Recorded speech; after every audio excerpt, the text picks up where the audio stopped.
बिस्मिल्लाहिर्रहमानिर्रहीम। सूदखोर का अंजाम।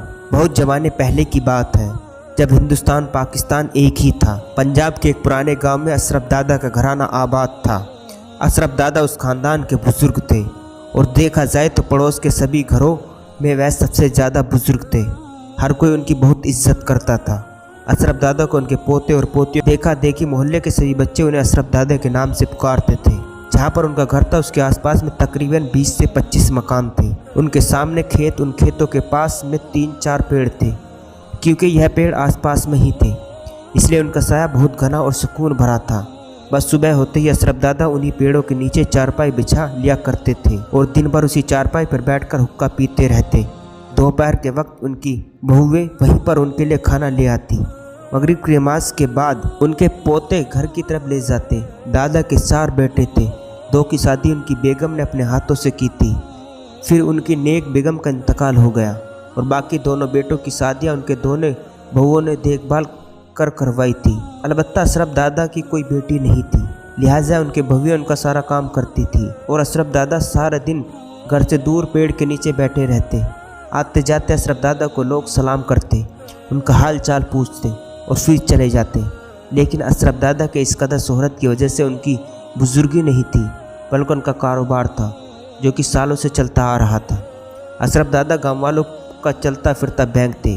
किसी को कोई ज़रूरत आन पड़ती या कोई संगीन बीमारी आन पड़ती या किसी की बेटी या बेटे की शादी आन पड़ती या किसी को किसी की तरह परेशानी होती या हर वह काम जिसमें गांव वालों को पैसे की ज़रूरत होती, वो बेझिझक अशरफ दादा से कर्ज लिया करते और अशरफ दादा उनको फ़ौरन कर्ज दे दिया करते थे। बल्कि अशरफ दादा उनसे बहुत मोहब्बत से पेश आते और भला आते भी क्यों नहीं। अक्सर दादा उस कर्ज के बदले अपनी मर्जी से सूद लगाते और यही कारोबार वह सालों से करते हुए आ रहे थे।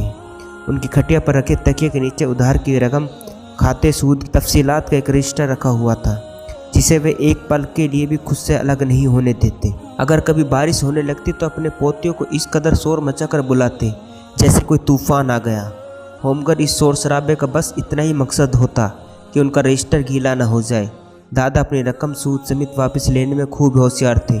उन्हें यह कारोबार करते हुए 40 से ज़्यादा समय हो गया था। कोई भी उनसे रकम लेकर भाग नहीं पाया था। अशरफ दादा के उसी लालच और हवस में उनकी ज़िंदगी के दिन गुजर रहे थे।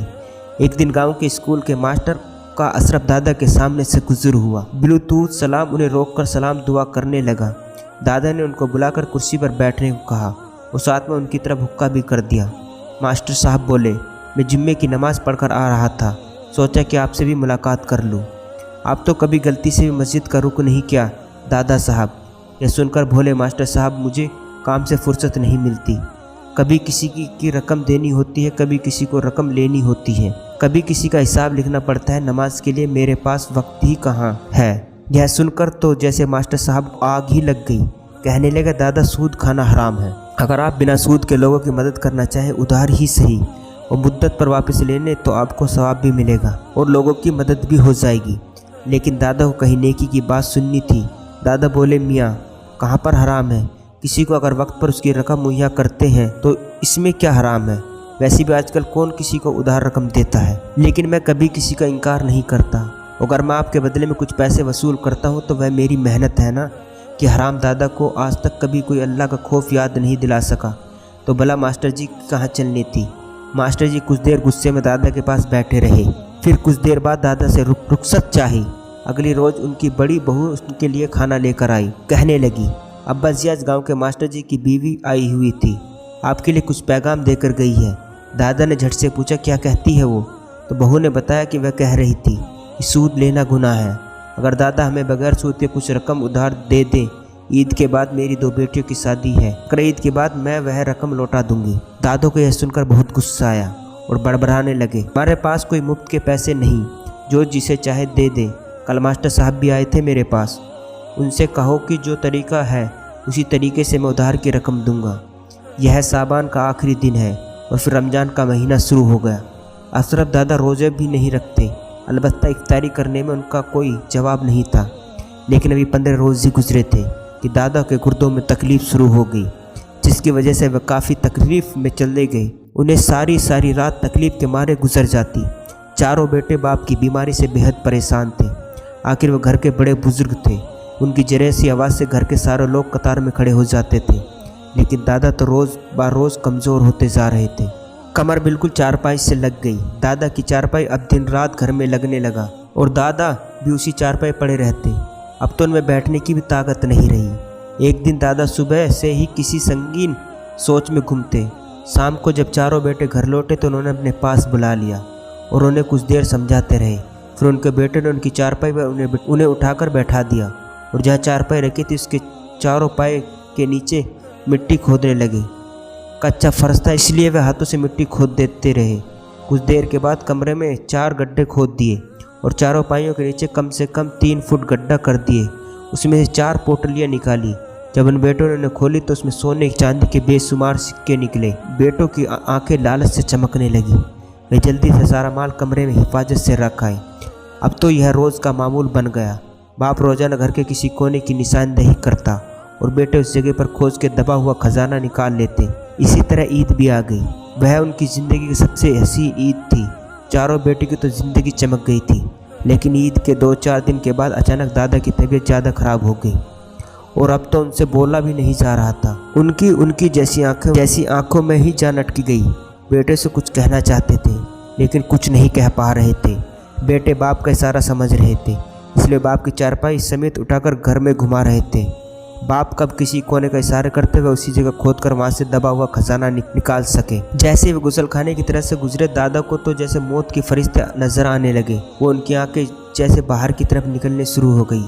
अचानक ही सब कुछ छोटे बेटे ने देख लिया तो फिर जोर से बोला कि बाबा का इशारा गुसलखाने की तरफ है। सबने चारपाई वही दौड़ा दी और लगे गुसलखाने को तोड़फोड़ करने और पीछे की दीवार के नीचे अब तक का सबसे बड़ा खजाना मिल गया। सारा का सारा घर खजाने के तकसीम में लग गया और उधर उसी दौरान दादा की रूह कब्ज हो गई। अगले रोज़ अशरफ दादा का जनाजा ले जाया गया। दफनाने के 2 दिन बाद किसी शख्स ने आकर बताया कि दादा की कब्र में बड़ा सा सुराग हो गया है और उसमें से काले रंग का बड़ा सा सांप मुंह निकाले देख रहा है। यह खबर पूरे गांव में जंगल की आग की तरह फैल गई। उनके खानदान से लेकर पूरे गांव के लोगों ने इस वाक़े को अपनी आंखों से देखा। वाकई वहाँ पर एक बहुत बड़ा सांप मौजूद था जो कि दादा की कब्र में से एक सुराख में से अपना मुंह निकालता और फिर अंदर चला जाता है।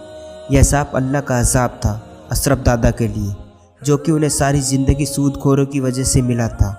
वह अपनी दौलत कब्र तक साथ न ले जा सके और उनके औलाद उसी दौलत के बंटवारे की वजह से दादा के आखिरी वक्त में उनके साथ नहीं थे। अशरफ दादा का इबरतनाक अंजाम की मौलवी साहब हर जुम्मे को लोगों को जुम्मे के खुतबे में सुनाते हैं। उन्हें सूदखोरी जैसे लालच से दूर रहने को कहते हैं। सबक। मोहतरम अजीज़ दोस्तों, सूद हराम है और इस्लाम में इसकी मनाही है और सूद खाने वालों का अंजाम बहुत बुरा होता है। इसलिए अजीज़ दोस्तों, अपने माल पाक कीजिए, सूद से बचिए और अपने ख़ानदान को बचाइए।